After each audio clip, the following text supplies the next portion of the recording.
یہ ہماری history of India کے تسلسل کی دوسری ویڈیو ہے اور today we are going to dive into one of the most fascinating moments in the history of India. جی ہاں، Muhammad bin Qasim's invasion of the Indian subcontinent. آپ نے یقیناً مشہور کہانی سنی ہوگی کہ ایک لڑکی نے اپنے خون سے حجاج بن یوسف کو خط لکھا اور مدد کی التجا کی. لیکن what if I tell you that there's a lot more to it than that?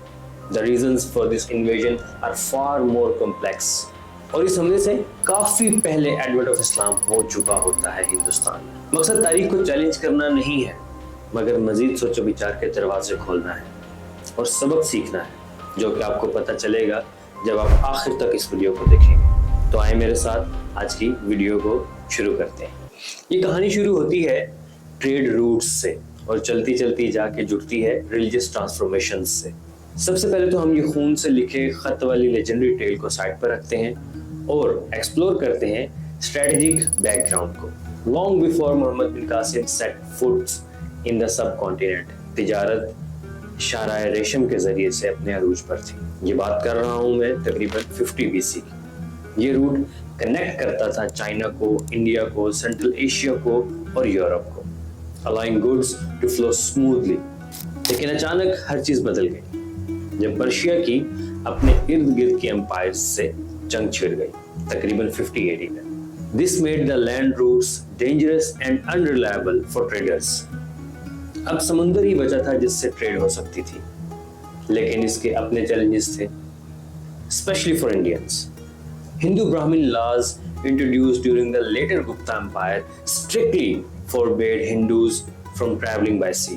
This opened up an opportunity for the Arabs, جنہوں نے اپنے آپ کو جلدی سے اسٹیبلش کر لیا اس گلوبل ٹریڈ میں. انڈیا سے سامان تجارت لیتے اور یورپ میں جا کر بیچتے تھے.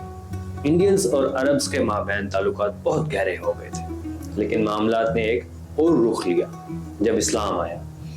اب جو مڈل مین آ رہے تھے وہ نہ صرف عرب تھے بلکہ اب مسلمان بھی تھے، اور اس تبدیلی سے ڈائنامکس جو تھے عرب انڈین ریلیشنز کے وہ بھی شفٹ ہوئے. Not only were the Arabs trading, but many were settling along the Indian coasts.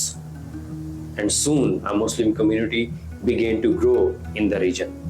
اب میں آپ کو بتاتا چلوں کہ ہسٹری کی خوبصورت بات یہ ہے کہ اس میں ہمیشہ ایک نیو پرسپیکٹیو کی گنجائش ہوتی ہے. اس لیے بہت سی روایات مشہور ہیں جن کو وجہ بتایا جاتا ہے محمد بن قاسم کے حملے کی. جیسا کہ وہ مسلمان جو تاجر بن کے آئے اور یہاں رہنے لگ پڑے تھے، کئی نسلوں بعد وہ اپنے آباء و اجداد کے وطن واپس جا رہے تھے 8 شپس میں جو کہ سری لنکا سے روانہ ہوئے تھے، اور ان میں بچے، خواتین اور مال و دولت تھی تحفوں کی شکل میں. This was captured by pirates off the coast of modern day Karachi.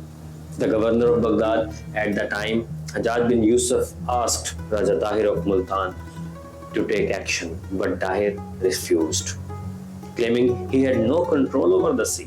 ایک لڑکی نے اپنے خون سے خط لکھا تو حجاج کا جذبہ ایمانی جوش مار اٹھا. حجاج decided to honor the letter of a Muslim girl. لیکن یہ بات بہت متضاد ہے کیونکہ اپنے دور حکومت میں وہ اصحاب رسول تک کو قتل کر چکا تھا، تو سٹوری میچ نہیں کرتی. ہاں، جو زیادہ پلازیبل معاملہ لگتا ہے وہ یہ ہے کہ ہاشمی بنو امیہ کی پرسیکیوشن سے بھاگ کے انڈیا گئے تھے. ان کو راجہ طاہر نے پناہ دی اور ان کے تعاقب میں ایک لشکر بھیجا گیا تھا، اور ان ہاشمیوں کو طاہر نے واپس دینے سے انکار کر دیا تھا. So he appointed Muhammad bin Qasim to lead a military expedition into the subcontinent. یہ معاملہ سمجھ بھی آتا ہے کہ مسلم آرمیز آکوپائیڈ ہیں، پھر بھی ایک رسک دیا جا رہا ہے اور ایک اور فرنٹ کھولا جا رہا ہے کیونکہ سٹیکس بہت ہائی ہیں. کیونکہ یہی حجاج جب سعید بن اسلم گورنر آف مکران کا نیٹو کے ہاتھوں قتل ہوتا ہے تو کچھ بھی نہیں کرتا.